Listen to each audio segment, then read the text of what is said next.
is Leah from the Ray Center and Tyler from the Rec Department, and he's trying to warm up because it's chillier than we realized. Yeah, there's a bit of breeze, so I'm gonna speak up so that so you can hear me. But the other day was in the woods, and it has rained recently here, and you may be able to tell there's some like slush and now frozen footprints and things around. But the question came up with some folks that are on a snowshoe hike. There's a rainbow. Have you ever seen a snowbow? Probably not exactly a snowbow.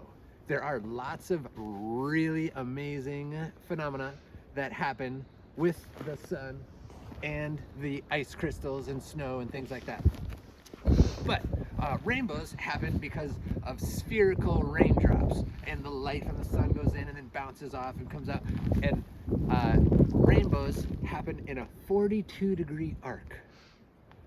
And the sun is behind the viewer, and they see 42 degrees, but they only see half of it because then the ground gets in the way. But when you are looking towards the sun, not directly at the sun, please, in the winter, or there are some really cool things that happen. So you might see a perihelic arc, which is like right near the sun. There are ice crystals in the air, or like a super high cirrus clouds, and it looks like there's a hula hoop like right at the same level as the sun, a perihelic arc. There's a 22-degree halo, which is a little different than the 42-degree of the rainbow, and that sometimes you can look at them with the moon. The moon has a lot of these similar things, safer viewing. Please do not look directly at the sun. But sometimes you see that on a cold night. There's a halo around the moon. It's at 22 degrees.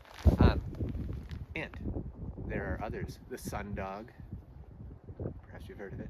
A peri-arc. Most of these things happen at less than 20 degrees Fahrenheit. And as I mentioned, those high cirrus clouds. But one of my favorites, diamond dust. Very often when it's dry and it's cold, but there's some stuff in the atmosphere. I feel like you see it a lot when you're in the mountains. Sometimes from a chairlift is actually a pretty good spot to see it.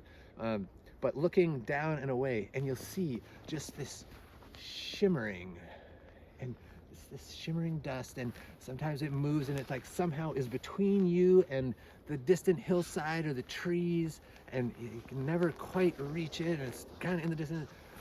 But there are all sorts of really cool sun and ice crystal things that happen, and because they're not perfect spheres, they're all a little bit mystical and magical, and so great reasons to go outside. And you can see them sometimes sparkling on the snow surface. You'll get little pops of color like diamonds and little rainbows everywhere, not just one.